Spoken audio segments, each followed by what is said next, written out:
I'm Sarah, welcome to the Daily Englisher. Today's mistake comes from a flyer for Loaf Lounge. Internet is written as 2 words. Internet should be 1 word, and it's usually spelled with a capital I like that, but I prefer to spell it with a small I. How about you? How do you spell internet? I always wondered why it was spelled with a capital I, and I read an interesting explanation of that the other day, so I'll put a link to that. Check it out if you're interested. And I'll leave it up to you to decide whether to spell it with a capital I or a small I, but it's definitely 1 word. I have a few other words I'd like to talk about today. Scumbag and prick. These are some words used in Parliament today by a super classy New Zealand politician. Scumbag, noun, slang, offensive, an unpleasant person. That only has 1 meaning. As for prick, it has a few meanings.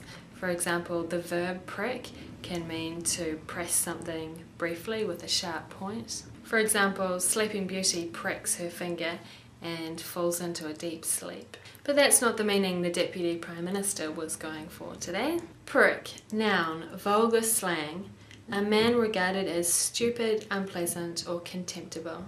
If you see vulgar slang, be careful when you use it because it means that it's not appropriate for some situations.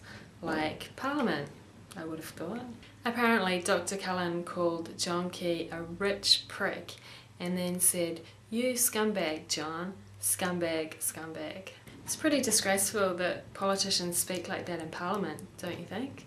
Not that I'm saying John Key's not a rich prick, but surely there are other ways of saying it. Kia ora, in Stick News today, prisoners in New Zealand jails may soon be unable to use cell phones, thanks to a bill which was introduced to Parliament yesterday. When people are sent to prison in New Zealand, they're not usually issued with cell phones, so prisoners smuggle them in and use the phones to conduct their dodgy deals. Now the government has introduced a bill which permits the electronic detection, monitoring, disabling and disruption of wireless transmissions within prison boundaries. The New Zealand Herald reported it also increases penalties for staff who are caught delivering banned items to prisoners. And that was Stick News for Wednesday the 5th of December. Kia ora. This is the view outside at 8 p.m. and this is 3 hours later. Not much different. Well, that was fascinating.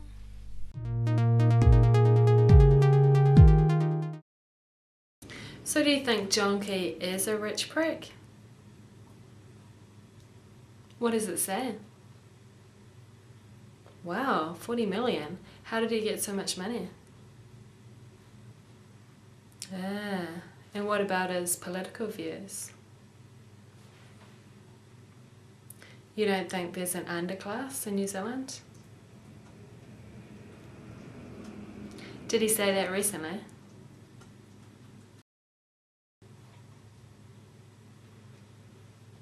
Well, I wouldn't really use those words, but I was just reading about him in Wikipedia actually, and it sounds like the rich part is true. It says, hang on a minute, his net worth is estimated to be in excess of 40 million New Zealand dollars. He used to be an investment banker. Well, from what it says in Wikipedia, most of the bills he supported or opposed are the opposite of what I think, so And I really don't like how he said there's an underclass in New Zealand. No, not at all.